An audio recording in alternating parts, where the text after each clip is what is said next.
कौन सी जात हो भाई, ऊंची जाति के हो या नीची जाति से हो? नीच जाति से होकर हमरे बराबर में बैठोगे? ये वो बातें हैं जो आज भी अक्सर कहीं ना कहीं सुनाई दे जाती है। 21वीं सदी के इस दौर में भी आज भी लोग नीची जाति ऊंची जाति को लेकर एक दूसरे की हैसियत देखते हैं। और ऐसा नहीं है कि ये बस इंडिया में ही चल रहा, बल्कि इसकी जड़ें पूरी दुनिया में फैली हुई हैं। आज से 100 साल पहले एक ऐसा इंसान गुजरा है जिसने रेसिज्म पर ऐसी गंध फैलाई जिसकी चपेट में लाखों लोग आए, उन्हें मारा गया, उन्हें हर तरह से परेशान किया गया। 20वीं सदी की शुरुआत थी, यूरोप तेजी से प्रोग्रेस कर रहा था, दुनिया टेक्नोलॉजी के नए दौर के लिए आगे बढ़ रही थी। इंडस्ट्री, आर्ट, साइंस, हर तरफ नई नई डिस्कवरीज हो रही थी। लेकिन इसी के साथ साथ एक चीज और थी जो पूरी दुनिया पर काले साये की तरह मंडरा रही थी, और वो काला साया था रेसिज्म का। हर इंसान इस बहस में उलझा था कि कौन किस जाति का है, कौन ऊंचा है, कौन नीच है, और ये तेजी से इंसान के माइंड में एक वायरस की तरह घुस रहा था। इसी बीच एक इंसान दुनिया पर राज करने की ख्वाहिश के साथ उभर कर सामने आता है। वो कौन था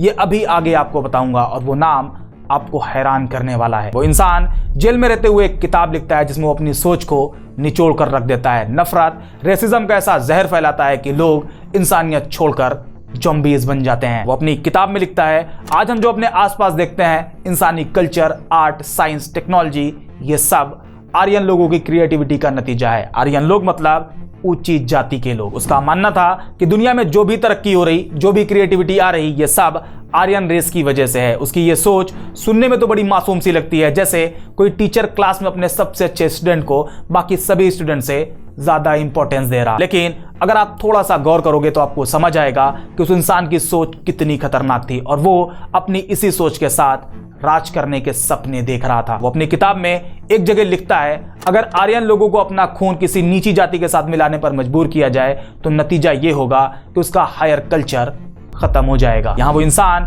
ये माइंडसेट बना रहा था जिसमें आर्यन खुद को बाकी रेस के सामने सुपीरियर समझे, बाकी जाति को अपने आगे नीचा समझकर चले, और अगर किसी आर्यन के ब्लड को किसी और रेस के साथ मिक्स कर दिया जाए तो ब्लड खराब हो जाएगा, उसके कल्चर खत्म हो जाएंगे, आर्यन के सुपीरियर होने की जो क्वालिटी है वो बर्बाद हो जाएगी। मतलब अगर कोई आर्यन किसी नॉन आर्यन से शादी कर ले और फिर उस कपल से जो बच्चे होंगे वो प्योर आर्यन नहीं होंगे। वो इंसान अपनी किताब के थ्रू एक ऐसी सोच डेवलप कर रहा था, नफरत का ऐसा बीज बो रहा था जो आगे चलकर एक बड़े पेड़ में बदल जाता है। हालांकि गौर करने वाली बात यह है कि अगर आप किसी बगीचे में सिर्फ एक किस्म के फूल रखने की जिद करते हो और बाकी सभी फूलों को काट कर फेंक देते हो तो एक दिन वो बाग बेजान हो जाएगा और बोरिंग लगने लगेगा। इसी तरह इंसानियत की असल खूबसूरती इस बात में है कि हर रेस, हर रंग, हर जाति के लोगों का उनके टैलेंट के अकॉर्डिंग दुनिया को चलाने में एक अहम रोल होता है। लेकिन वो इंसान सिर्फ आर्यन को इंपॉर्टेंस दे रहा था, और उसकी किताब का अगला चैप्टर और भी खतरनाक होता है। वो अपनी किताब में लिखता है, जो मजबूत है उसे हावी होना चाहिए और कमजोर के साथ मिलना नहीं चाहिए। मतलब अगर कोई कमजोर है तो उसे दबा के रखो। इसे आप ऐसे समझ सकते हैं जैसे कोई माँ है और वो अपने बच्चे को समझा रही कि तुम ऊंची जाति के हो, स्ट्रांग हो, और तुम्हें नीची जाति के लोगों पर हावी रहना है। तुम्हें कभी भी किसी कमजोर या नीच जाति के साथ कॉम्प्रोमाइज करके या फिर मिलजुल कर नहीं रहना है। यहां उस इंसान के लिए मजबूत का मतलब आर्यन और कमजोर का मतलब गैर आर्यन होता है। अब आप एक ऐसी सोसाइटी सोचो जहां हमेशा एक मजबूत दूसरे कमजोर को दबाने की सोच में हो, एक ऐसी सोसाइटी जहां एक इंसान दूसरे इंसान को अपने बराबर ना समझता हो।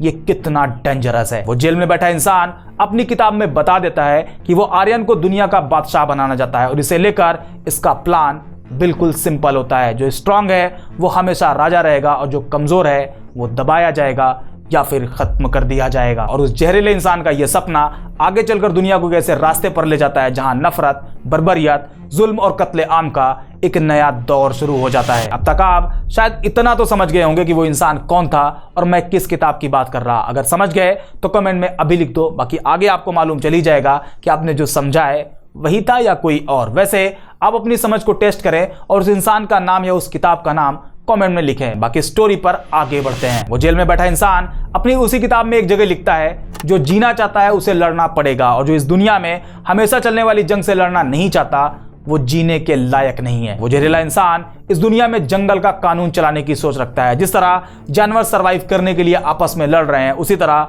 वो इंसानों को लड़ाने की सोच रखता है।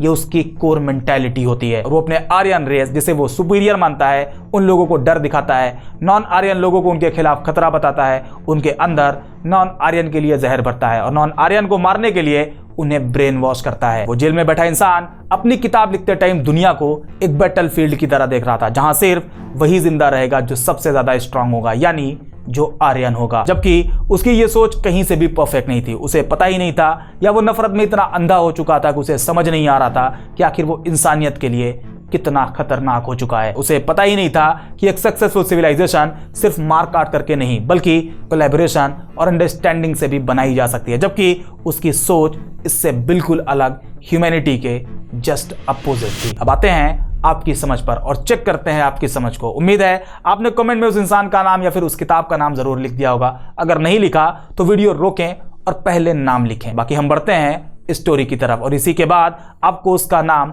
उसकी किताब का नाम खुद ब खुद समझ आ जाएगा। वो इंसान अपनी किताब में एक और लाइन लिखता है जो उसको हमेशा एक खास नस्ली पहचान के साथ जाना जाता है, ना कि सिर्फ एक रिलीजन की तरह। यहाँ वो कहना चाहता है कि यहूदियों की पहचान सिर्फ उसके यहूदी धर्म पर डिपेंड नहीं करती, बल्कि उसकी नस्ल, उसके कल्चर पर भी डिपेंड करती है। उसके हिसाब से ज्यूज सिर्फ एक धोखा देने वाली कम्युनिटी है जो आर्यन सोसाइटी को अंदर से खोखला कर रही है, और उसने ज्यूज को सोसाइटी की हर प्रॉब्लम का मेन कल्प्रेट बना दिया। ज्यूज को एक रिलीजन के तौर पे नहीं बल्कि एक रेस की तरह देखा जाने लगा।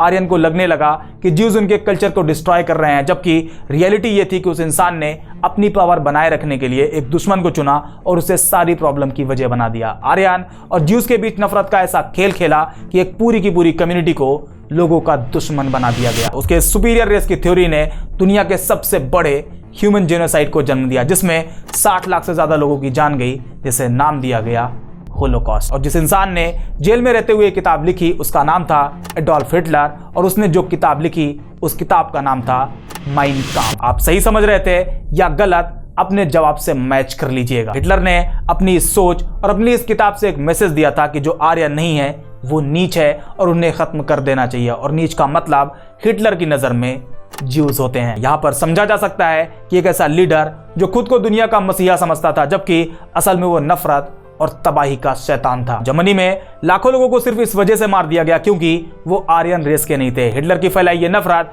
होलोकॉस्ट का बेस बन गई, जिसमें रोमानी, बाकी माइनॉरिटी, खास करके ज्यूज को बड़ी ही सिस्टमेटिकली खत्म कर दिया गया। आज हम हिटलर की इन सारी बातों को देखते हैं तो हमें समझ आता है कि उसकी ये नफरत, उसकी सोच और उसके आर्यन होने, अपने सुपीरियर होने की सोच की वजह से पैदा होती है। जबकि होना यह चाहिए कि हम सब एक साथ मिलकर इस दुनिया को बेहतर बनाएं, एक अच्छी सोसाइटी का हिस्सा बने, एक ऐसी सोसाइटी जहां धर्म जाति के नाम पर कोई भी नफरत ना हो। हिटलर की यह सोच इंसानियत के लिए बेहद खतरनाक थी, जबकि इस्लाम इसे लेकर साफ साफ कहता है। कुरान चैप्टर 49 वर्स 13 में कहा गया है, ऐ लोगों, हमने तुम्हें पैदा किया एक मर्द और एक औरत से, और हमने तुम्हें अलग अलग कौमों और कबीलों में बांट दिया ताकि तुम एक दूसरे को पहचान सको। यकीनन तुम में सबसे ज्यादा इज्जत वाला वो है जो तुम में सबसे ज्यादा परहेजगार है। ना कोई ऊंचा है और ना कोई नीचा, ना कोई मजबूत है और ना कोई कमजोर, ना कोई अगली जाति का है और ना ही कोई पिछली जाति का। अगर एक आम इंसान एक बादशाह से ज्यादा परहेजगार, ज्यादा इल्म वाला है, तो वो बादशाह के आगे खड़े होकर नमाज पढ़ाएगा और बादशाह उसके पीछे खड़े होकर उसकी पैरवी करेगा। उम्मीद करते हैं ये वीडियो आपको पसंद आई होगी। अगर हाँ तो लाइक और शेयर जरूर करें। बाकी मिलते हैं नेक्स्ट वीडियो में एक और इंटरेस्टिंग टॉपिक के साथ।